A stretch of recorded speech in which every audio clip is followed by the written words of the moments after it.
Dear people watching and listening, Assalamu alaikum. Kindly like and share this video and subscribe to my YouTube channel. The Road to Mecca by Muhammad Asad. To purchase this book, kindly check the links in the description. Start of Chapter 3, Section 2. A strong wind blows through the desert, and for a while Zad thinks we are going to have another sandstorm. But although no sandstorm comes, the wind does not leave us. It follows us in steady gusts, and the gusts flow together into a single, unbroken sough as we descend into a sandy valley. The palm village in its center, consisting of several separate settlements, each surrounded by a mud wall, is veiled in a mist of whirling sand dust. This area is a kind of wind hole. Every day from dawn to sunset, every day from dawn to sunset, the wind beats here with strong wings, settling down during the night, only to rise again the next morning with renewed force. And the palm trees, eternally pressed down by its blows, cannot grow to their full height, but remain stunted, close to the ground, with broad spread fronds, always in danger from the encroaching dunes. The village would have long ago been buried in the sands, had not the inhabitants planted rows of tamarisks around every orchard. These tall trees, more resistant than palms, form with their strong trunks and evergreen, rustling branches a living wall around the plantations, offering them a doubtful security. We alight before the mud house of the village Amir, intending to rest here during the noon heat. The CANVA set aside for the reception of guests is bare and poverty-stricken, and displays only one small straw mat before the stone coffee hearth. But, as usual, Arabian hospitality overcomes all poverty, for hardly have we taken our places on the mat when a friendly fire of twigs crackles on the hearth. The ringing sound of the brass mortar in which freshly roasted coffee beans are being pounded gives a livable character to the room, and a mighty platter piled with light brown dates meets the hunger of the travellers. Our host, a small, lean old man with rheumy, squinting eyes, clad only in a cotton tunic and a headcloth, invites us to partake of this fare.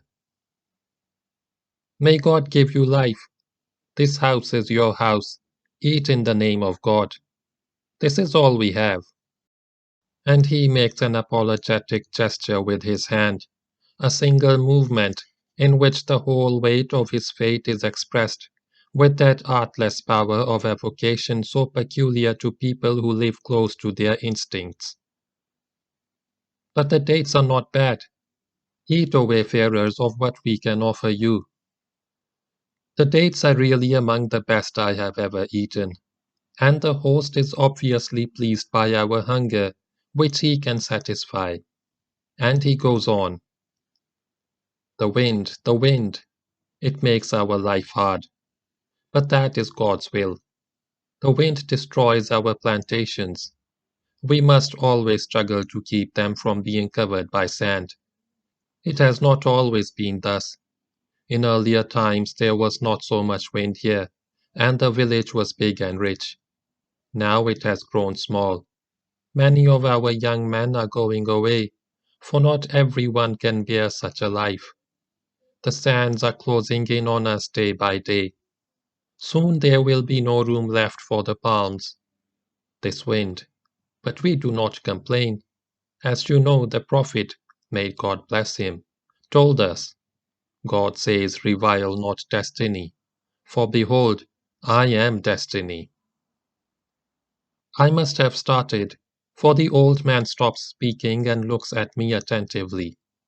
And, as if comprehending why I started, he smiles with almost a woman's smile, strange to see in that tired, worn-out face, and repeats softly as if to himself, "Behold, I am destiny."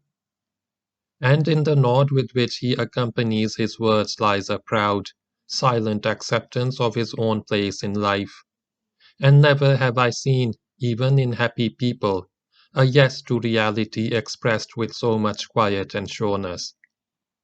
With a wide, vague, almost sensual turn of his arm he describes a circle in the air, a circle which encompasses everything that belongs to this life. The poor, dusky room, the wind and its eternal roar, the relentless advance of the sands, longing for happiness and resignation to what cannot be changed, the platter full of dates, the struggling orchards behind their shield of tamarisks, the fire on the hearth, a young woman's laughter somewhere in the courtyard beyond, and in all these things and in the gesture that has brought them out and together, I seem to hear the song of a strong spirit, which knows no barriers of circumstance and is at peace with itself. I am carried back to a time long past, to that autumn day in Jerusalem 10 years ago, when another poor old man spoke to me of surrender to God, which alone can cause one to be at peace with Him, and so with one's own destiny. During that autumn I was living in my uncle Dorian's house, just inside the old city of Jerusalem. It rained almost every day and, not being able to go out much, I often sat at the window which overlooked a large yard behind the house. This yard belonged to an old Arab, who was called Haji, because he had performed the pilgrimage to Mecca. He rented out donkeys for riding and carrying, and thus made the yard a kind of caravanserai. Every morning, shortly before dawn, loads of vegetables and fruits were brought there on camels from the surrounding villages, and sent out on donkeys into the narrow bazaar streets of the town. In daytime, the heavy bodies of the camels could be seen resting on the ground. Men were always noisily attending to them and to the donkeys, unless they were forced to take refuge in the stables from the steaming rain. They were poor, ragged men, those camel and donkey drivers, but they behaved like great lords. When they sat together at meals on the ground and ate flat loaves of wheat bread, with a little bit of cheese or a few olives, I could not but admire the nobility and ease of their bearing, and their inner quiet. You could see that they had respect for themselves and the everyday things of their lives. The Haji, hobbling around on a stick, for he suffered from arthritis and had swollen knees, was a kind of chieftain among them. They appeared to obey him without question. Several times a day he assembled them for prayer, and if it was not raining too hard, they prayed in the open, all the men in a single, long row and he as their imam in front of them. They were like soldiers in the precision of their movements. They would bow together in the direction of Mecca, rise again, and then kneel down and touch the ground with their foreheads. They seemed to follow in the inaudible words of their leader, who between the prostrations stood barefoot on his prayer carpet, eyes closed, arms folded over his chest, soundlessly moving his lips and obviously lost in deep absorption. You could see that he was praying with his whole soul. It somehow disturbed me to see so real a prayer, combined with almost mechanical body movements, and one day I asked the Haji, who understood a little English, "Do you really believe that God expects you to show him your respect by repeated bowing and kneeling and prostration? Might it not be better only to look into oneself and to pray to him in the stillness of one's heart? Why all these movements of your body?" As soon as I had uttered these words I felt remorse, for I had not intended to injure the old man's religious feelings. But the Haji did not appear in the least offended. He smiled with his toothless mouth and replied, "How else then should we worship God? Did he not create both soul and body together? And this being so, should man not pray with his body as well as with his soul? Listen, I will tell you why we Muslims pray as we pray. We turn towards the Kaaba, God's holy temple in Mecca, knowing that the faces of all Muslims, wherever they may be, are turned to it in prayer, and that we are like one body, with Him as the center of our thoughts. First we stand upright and recite from the Holy Quran, remembering that it is His word given to man, that he may be upright and steadfast in life. Then we say, God is the greatest, reminding ourselves that no one deserves to be worshipped but Him, and bow down deep because we honor Him above all, and praise His power and glory. Thereafter we prostrate ourselves on our foreheads, because we feel that we are but dust and nothingness before Him, and that He is our Creator and Sustainer on high. Then we lift our faces from the ground and remain sitting, praying that He forgive us our sins and bestow His grace upon us, and guide us aright, and give us health and sustenance. Then we again prostrate ourselves on the ground and touch the dust with our foreheads before the might and the glory of the One. After that, we remain sitting and pray that He bless the Prophet Muhammad sallallahu alaihi wasallam, who brought his message to us, just as He blessed the earlier prophets, and that He bless us as well, and all those who follow the right guidance. And we ask Him to give us of the good of this world and of the good of the world to come. In the end we turn our heads to the right and to the left, saying, Peace and the grace of God be upon you, and thus greet all who are righteous, wherever they may be.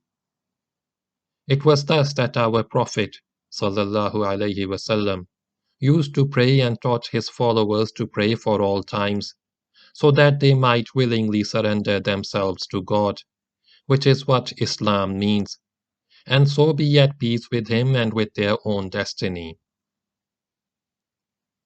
The old men did not, of course, use exactly these words, but this was their meaning, and this is how I remember them.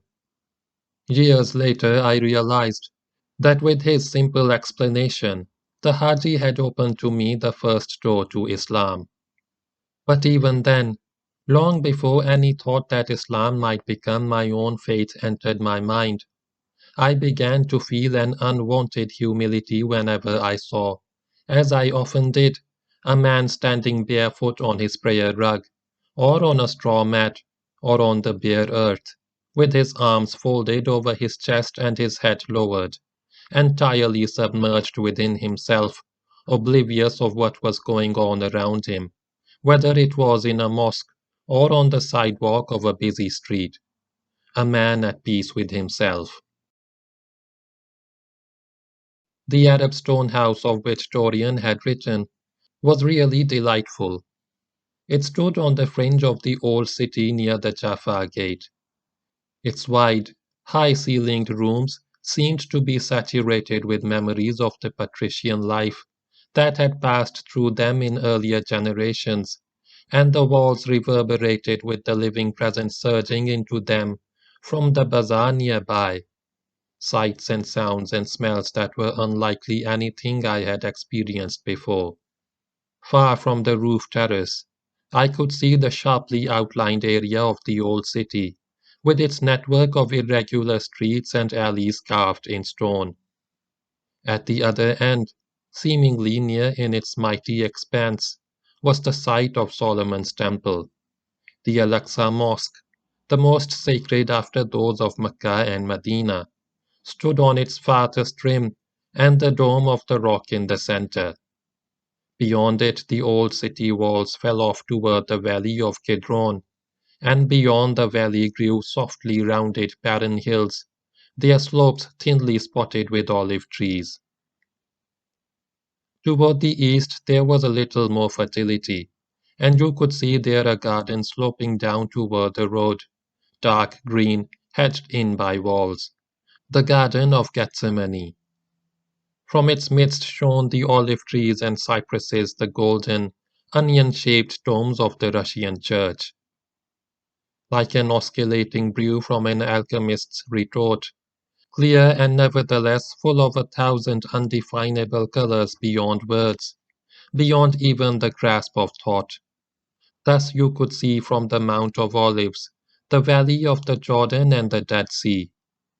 Wavy hills, outlined, breath-like, against an opalescent air, with the deep blue streak of the Jordan and the rounding of the Dead Sea beyond, and still farther beyond, another world in itself, the dusky hills of Moab, a landscape of such an incredible multiform beauty that your heart trembled with excitement. Jerusalem was an entirely new world to me.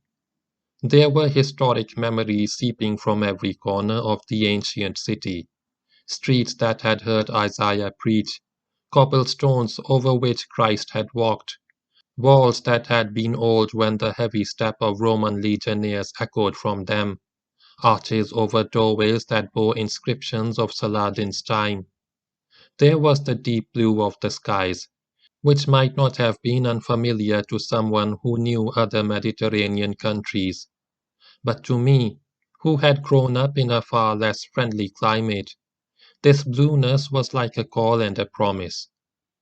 The houses and streets seemed to be covered with a tender, oscillating glaze.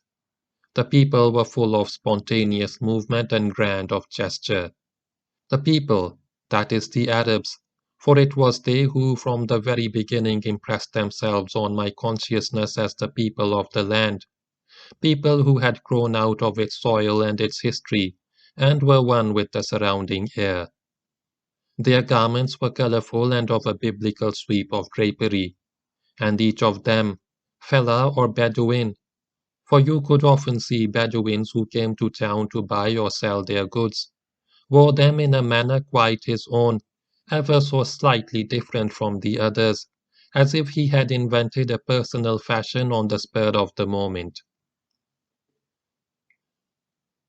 In front of Dorian's house, at a distance of perhaps 40 yards, rose the steep, time-worn walls of David's castle, which was part of the ramparts of the old city, a typical medieval Arab citadel, probably erected on Herodian foundations, with a slim watchtower like a minaret.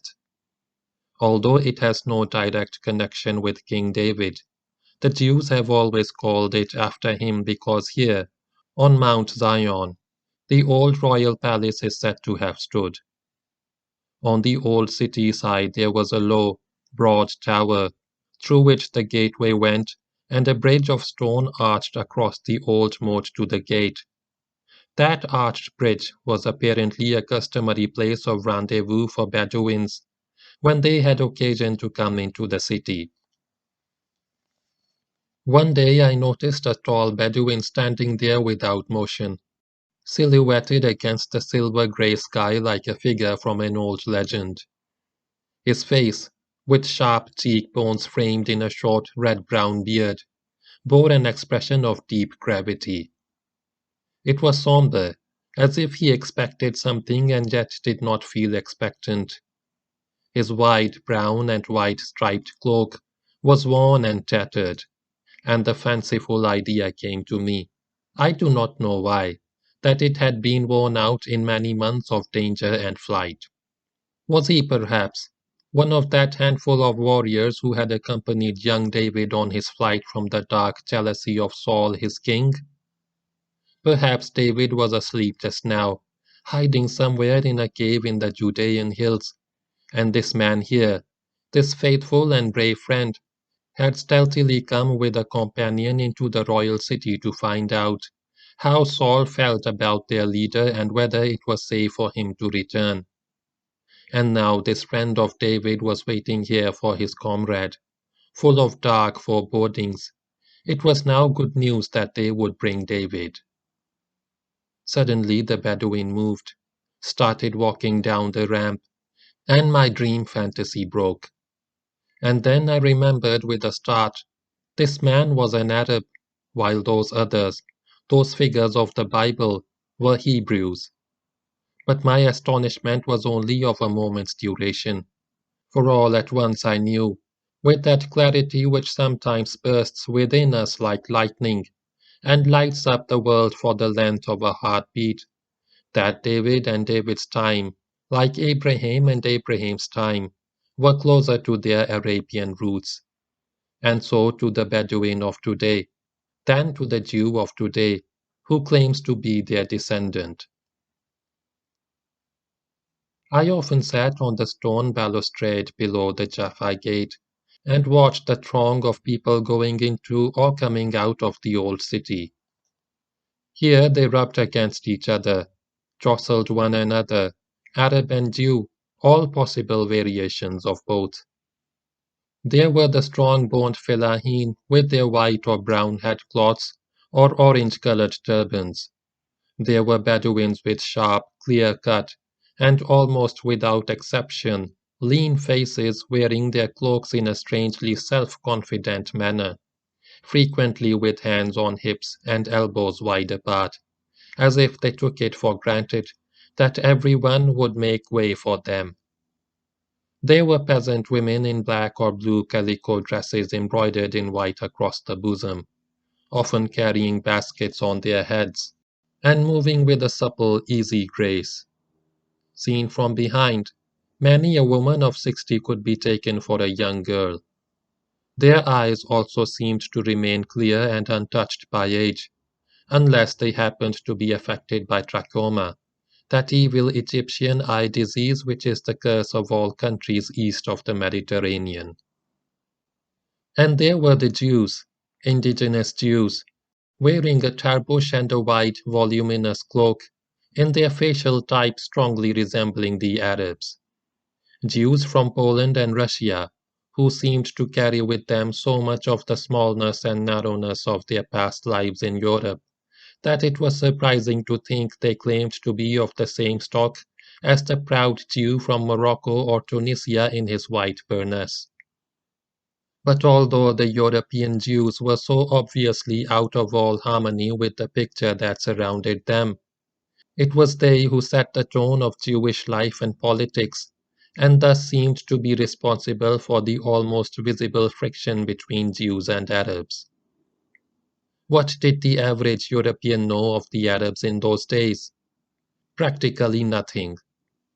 When he came to the Near East, he brought with him some romantic and erroneous notions, and if he was well-intentioned and intellectually honest, he had to admit that he had no idea at all about the Arabs. I too, before I came to Palestine, had never thought of it as an Arab land. I had of course vaguely known that some Arabs lived there, but I imagined them to be only nomads in desert tents and idyllic oasis dwellers, because most of what I had read about Palestine in earlier days had been written by Zionists, who naturally had only their own problems in view. I had not realized that the towns also were full of Arabs, that in fact in 1922 there lived in Palestine nearly 5 Arabs to every Jew, and that therefore it was an Arab country to a far higher degree than a country of Jews.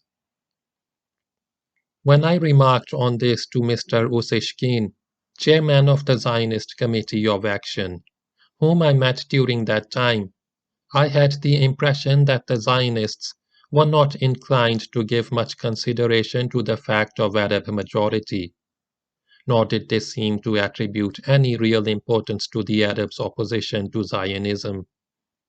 Mr. Osishkin's response showed nothing but contempt for the Arabs. There is no real Arab movement here against us. That is no movement with roots in the people. All that you regard as opposition is in reality nothing but the shouting of a few disgruntled agitators. It will collapse of itself within a few months or at most a few years. This argument was far from satisfactory to me. From the very beginning, I had a feeling that the whole idea of Jewish settlement in Palestine was artificial, and what was worse, that it threatened to transfer all the complications and insoluble problems of European life into a country which might have remained happier without them.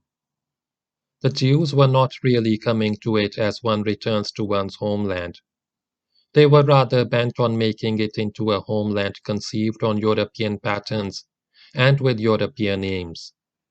In short, they were strangers within the gates, and so I did not find anything wrong in the Arabs' determined resistance to the idea of a Jewish homeland in their midst. On the contrary, I immediately realized that it was the Arabs who were being imposed upon and were rightly defending themselves against such an imposition. In the Balfour Declaration of 1917, which promised the Jews a national home in Palestine, I saw a cruel political maneuver designed to foster the old principle, common to all colonial powers of divide and rule. In the case of Palestine, this principle was the more flagrant as in 1916 the British had promised the then ruler of Mecca, Sharif Hussein, as a prize for his help against the Turks, an independent Arab state which was to comprise all countries between the Mediterranean Sea and the Persian Gulf. They not only broke their promise a year later by concluding with France the secret Sykes-Picot Agreement, which established French dominion over Syria and the Lebanon, but also, by implication, excluded Palestine from the obligation they had assumed with regard to the Arabs. Although of Jewish origin myself, I conceived from the outset a strong objection to Zionism. Apart from my personal sympathy for the Arabs, I considered it immoral that immigrants, assisted by a foreign great power, should come from abroad with the avowed intention of attaining to majority in the country, and thus to dispossess the people whose country it had been since time immemorial. Consequently, I was inclined to take the side of the Arabs whenever the Jewish-Arab question was brought up, which of course happened very often. This attitude of mine was beyond the comprehension of practically all the Jews with whom I came in contact during those months. They could not understand what I saw in the Arabs who, according to them, were no more than a mass of backward people whom they looked upon with a feeling not much different from that of the European settlers in Central Africa. They were not in the least interested in what the Arabs thought. Almost none of them took pains to learn Arabic, and every one accepted without question the dictum that Palestine was the rightful heritage of the Jews. I still remember a brief discussion I had on this score with Dr. Chaim Weizmann, the undisputed leader of the Zionist movement. He had come on one of his periodic visits to Palestine. His permanent residency was, I believe, in London, and I met him in the house of a Jewish friend. One could not but be impressed by the boundless energy of this man, an energy that manifested itself even in his bodily movements, in the long, springy stride with which he paced up and down the room, and by the power of intellect revealed in the broad forehead and the penetrating glance of his eyes. He was talking of the financial difficulties which were besetting the dream of a Jewish national home, and the insufficient response to this dream among people abroad. And I had the disturbing impression that even he, like most of the other Zionists, was inclined to transfer the moral responsibility for all that was happening in Palestine to the outside world. This impelled me to break through the deferential hush with which all the other people present were listening to him, and to ask, "And what about the Arabs?" I must have committed a faux pas by thus bringing a jarring note into the conversation, for Dr. Weizmann turned his face slowly toward me, put down the cup he had been holding in his hand, and repeated my question. "What about the Arabs?" "Well, How can you ever hope to make Palestine your homeland in the face of the vehement opposition of the Arabs, who, after all, are in the majority in this country? The Zionist leader shrugged his shoulders and answered dryly. We expect they won't be in a majority after a few years. Perhaps so. You have been dealing with this problem for years and must know the situation better than I do.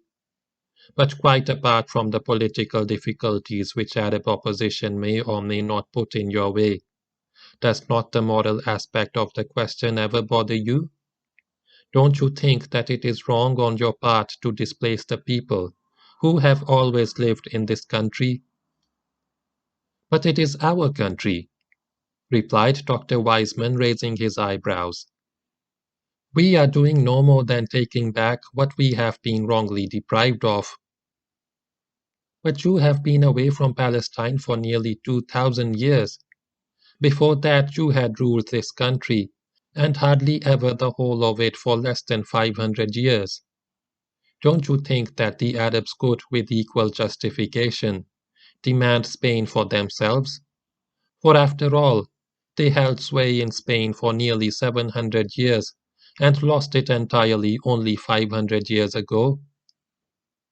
Dr. Wiseman had become visibly impatient. Nonsense. The Arabs had only conquered Spain. It had never been their original homeland. And so it was only right that in the end they were driven out by the Spaniards. Forgive me, I retorted, but it seems to me that there is some historical oversight here. After all, the Hebrews also came as conquerors to Palestine. Long before them were many other Semitic and non-Semitic tribes settled here. The Amorites, the Edomites, the Philistines, the Moabites, the Hittites. Those tribes continued living here even in the days of the kingdoms of Israel and Judah. They continued living here after the Romans drove our ancestors away. They are living here today. The Arabs who settled in Syria and Palestine after their conquest in the 7th century were always only a small minority of the population. The rest of what we describe today as Palestinian or Syrian Arabs are in reality only the Arabianized, original inhabitants of the country. Some of them became Muslims in the course of centuries. Others remained Christians. The Muslims naturally intermarried with their co-religionists from Arabia. But can you deny that the bulk of these people in Palestine, who speak Arabic, whether Muslims or Christians, are direct line descendants of the original inhabitants, original in the sense of having lived in this country centuries before the Hebrews came to it? Dr. Wiseman smiled politely at my outburst and turned the conversation to other topics. I did not feel happy about the outcome of my intervention. I had, of course, not expected any of those present, least of all Dr. Wiseman himself, to subscribe to my conviction that the Zionist idea was highly vulnerable on the moral plane. But I had hoped that my defense of the Arab cause would at least give rise to some sort of uneasiness on the part of the Zionist leadership. An uneasiness which might bring about more introspection and thus, perhaps, a greater readiness to admit the existence of a possible moral right in the opposition of the Arabs. None of this had come about. Instead, I found myself facing a blank wall of staring eyes, a censorious disapproval of my temerity, which dared question the unquestionable right of the Jews to the land of their forefathers. How was it possible, I wondered, for people endowed with so much creative intelligence as the Jews to think of the Zionist-Arab conflict in Jewish terms alone? Did they not realize that the problem of the Jews in Palestine could, in the long run, be solved only through friendly cooperation with the Arabs? Were they so hopelessly blind to the painful future which their policy must bring? To the struggles, the bitterness, and the hatred to which the Jewish island, even if temporarily successful, would forever remain exposed in the midst of a hostile Arab sea. And how strange, I thought, that a nation which had suffered so many wrongs in the course of its long and sorrowful diaspora was now, in single-minded pursuit of its own goal, ready to inflict a grievous wrong on another nation, and a nation, too, that was innocent of all that past Jewish suffering. Such a phenomenon, I knew, was not unknown to history, but it made me nonetheless very sad to see it enacted before my eyes.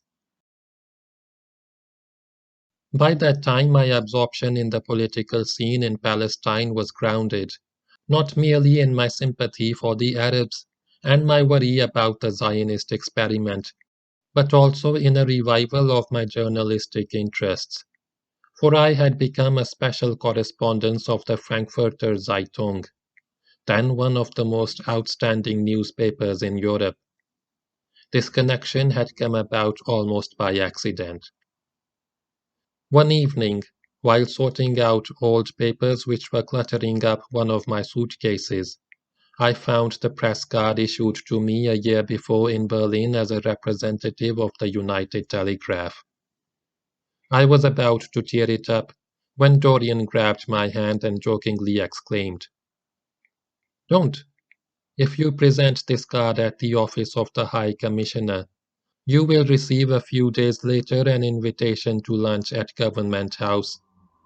Journalists are very desirable creatures in this country." Although I did tear up the useless card, Dorian's joke struck a response in my mind. I was, of course, not interested in a luncheon invitation from the Government House, but why should I not utilize the rare opportunity of being in the Near East at a time when so few journalists from Central Europe could travel there? Why should I not resume my journalistic work, and not with the United Telegraph, but with one of the great dailies? And as suddenly as I had always been wont to make important decisions, I now decided to break into real journalism. Despite my year's work at the United Telegraph, I had no direct connection with any important newspaper, and as I had never yet published anything in my own name, it was entirely unknown to the daily press. This, however, did not discourage me. I wrote an article on some of my impressions in Palestine and sent copies of it to no less than 10 German newspapers, with a proposal to write a series of articles on the Near East. This was in the last months of 1922, a time of the most catastrophic inflation in Germany.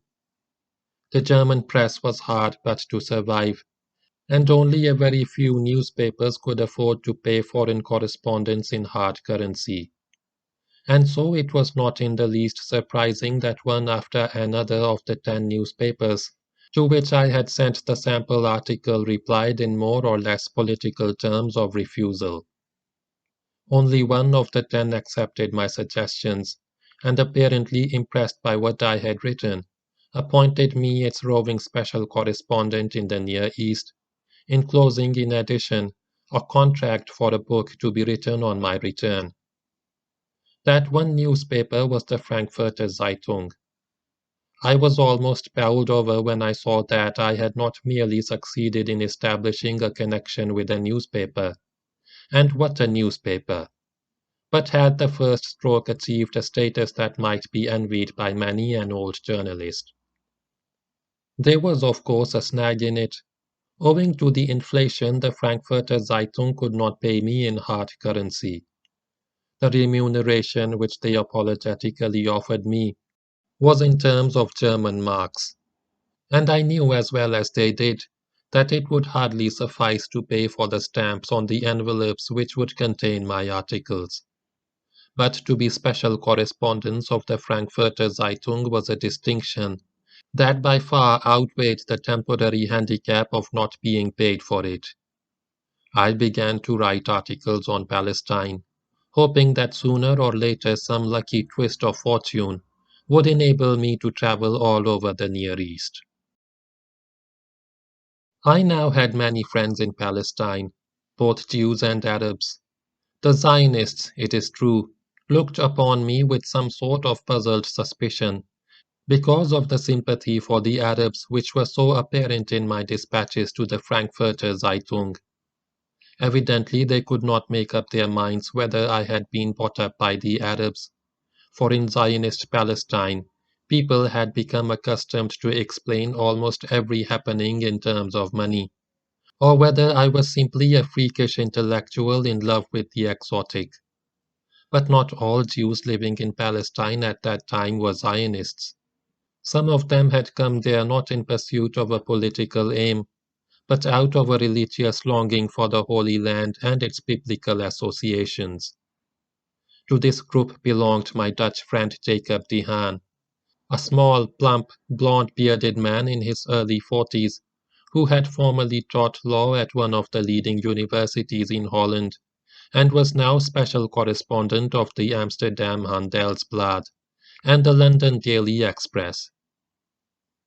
A man of deep religious convictions, as orthodox as any Jew of Eastern Europe, he did not approve of the idea of Zionism, for he believed that the return of his people to the Promised Land had to await the coming of the Messiah.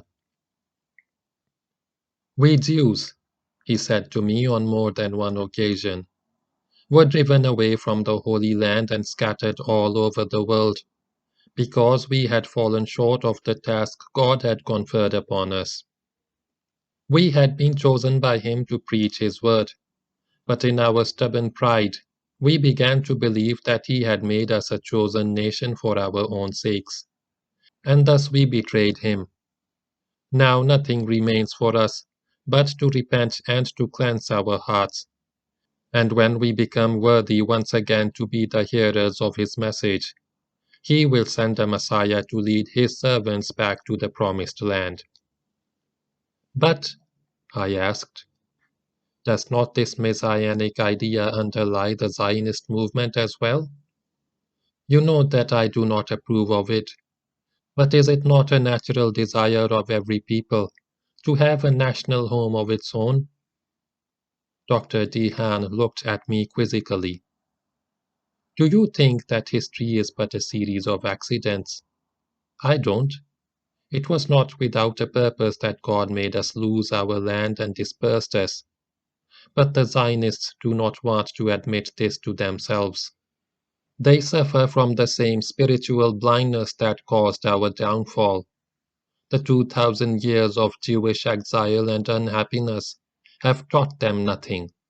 Instead of making an attempt to understand the innermost causes of our unhappiness, they now try to circumvent it, as it were by building a national home on foundations provided by Western power politics, and in the process of building a national home, they are committing the crime of depriving another people of its home. Jacob de Haan's political views naturally made him most unpopular with the Zionists. Indeed, a short time after I left Palestine, I was shocked to learn that he had been shot down one night by terrorists. When I knew him, his social intercourse was limited to a very few Jews of his own way of thought, some Europeans and Arabs. For the Arabs he seemed to have a great affection, and they, on their part, thought highly of him and frequently invited him to their houses. As a matter of fact, at that period they were not yet universally prejudiced against Jews as such. It was only subsequent to the Balfour Declaration, that is, after centuries of good neighborly relations and a consciousness of racial kinship, that the Arabs had begun to look upon the Jews as political enemies. But even in the changed circumstances of the early 20s, they still clearly differentiated between Zionists and Jews, who were friendly toward them like Dr. de Haan. Those fateful months of my first sojourn among the Arabs set in motion a whole train of impressions and reflections. Some inarticulate hopes of a personal nature demanded to be admitted to my consciousness. I had come face to face with a life sense that was entirely new to me. A warm human breath seemed to flow out of these people's blood, into their thoughts and gestures, with none of those painful cleavages of the spirit, those phantoms of fear, greed, and inhibition that made European life so ugly and of so little promise. In the Arabs, I began to find something I had always unwittingly been looking for, an emotional lightness of approach to all questions of life, a supreme common sense of feeling, if one might call it so. In time, it became most important to me to grasp the spirit of these Muslim people, not because their religion attracted me, for at that time I knew very little about it, but because I recognized in them that organic coherence of the mind and the senses which we Europeans had lost. Might it not be possible, perhaps, by better understanding the life of the Arabs to discover the hidden link between our Western suffering, the corroding lack of inner integration, and the roots of that suffering? To find out, perhaps, what it was that had made us Westerners run away from that solemn freedom of life which the Arabs seemed to possess, even in their social and political decay, and which we also must have possessed at some earlier time. Or else, how could we have produced the great art of our past, the Gothic cathedrals of the Middle Ages, the exuberant joy of the Renaissance, Rembrandt's chiaroscuro, the fugues of Bach, and the serene dreams of Mozart, the pride of the peacock's tail in the art of our peasants, and Beethoven's roaring, longing ascent toward the misty, hardly perceptible peaks on which man could say, I and my destiny are one. Being unaware of their true nature, we could no longer rightly use our spiritual powers. Never again would a Beethoven or a Rembrandt arise among us. Instead, we now knew only that desperate groping after new forms of expression in art, sociology, politics, and that bitter struggle between opposing slogans and meticulously devised principles.